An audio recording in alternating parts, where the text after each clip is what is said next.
Welcome to my channel. ఎండ్రాయిలు వంకాయ ఎలా చేసుకోవాలో చూసేద్దాం రండి. పాండి పెట్టేసుకుని అందులో అయితే ఎండ్రాయిలు అయితే వేసేసుకోవాలి. వేసేసుకుని దోరగా అయితే ఫ్రై చేసుకుని పక్కన పెట్టుకున్నాను. ఇది కూడా వేడి చేసుకుని అందులో అయితే పోసేసుకుని నానబెట్టేసుకున్నాను.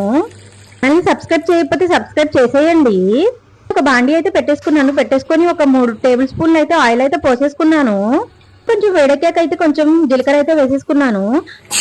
సన్నగా చోప్ చేసుకున్న పచ్చిమిరపకాయలు ఉల్లిపాయలు అయితే వేసేసుకున్నాను. కొంచెం మగ్గిన తర్వాత అయితే నేనైతే 1 టేబుల్ స్పూన్ అల్లం వెల్లుల్లి పేస్ట్ అయితే వేసేసాను. ఇది కూడా కొంచెం వేగిన తర్వాత అయితే 2 టేబుల్ స్పూన్ ఉప్పు అయితే వేసేసుకున్నాను. ఉల్లిపాయలు మగ్గిపోయిన తర్వాత అయితే సన్నగా చోప్ చేసుకున్న వంకాయలు అయితే వేసేసాను. వంకాయలు ఎండ్రాయిలు ఎంతమందికి ఇష్టమో కామెంట్ సెక్షన్ లో కామెంట్ చేసేయండి. వంకాయలు కొద్దిగా మగ్గిన తర్వాత అయితే 1 టేబుల్ స్పూన్ అయితే పసుపు అయితే వేసేసుకున్నాను. ఇతో మొత్తం కలిపేసి ఒక 5 నిమిషాలు అయితే నేనైతే మూత పెట్టి మగ్గించానండి. సన్నగా చోప్ చేసుకున్న 2 టమాటాలు అయితే కూడా వేసేసాను. నానబెట్టుకున్న ఎండుగడ్డలు అయితే ఒక 3 సార్లు వాష్ చేసేసి బాండీలు అయితే వేసేసాను. అయితే చక్కగా కలిపేసుకుని ఒక 5 మినిట్స్ అయితే మగ్గపెట్టాను. మగ్గిన తర్వాత 2 టేబుల్ స్పూన్ కారం అయితే వేసేసుకున్నాను. కలిపేసుకుని ఒక 5 మినిట్స్ తర్వాత వాటర్ అయితే పోసేసుకున్నాను. ఉప్పు కారం ఏమైనా సరిపోకపోతే ఇప్పుడే చూసుకోవాలి. మూత పెట్టేసి ఒక 5 నిమిషాల తర్వాత తీసి కూర అయితే అయిపోయిందండి.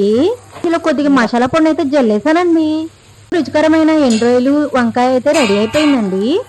తీసుకొని బౌల్లో అయితే మొత్తం సర్వ్ చేసేసుకున్నాను.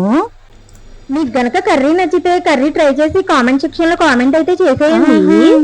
రుచి తినరా మై మరచి రోజు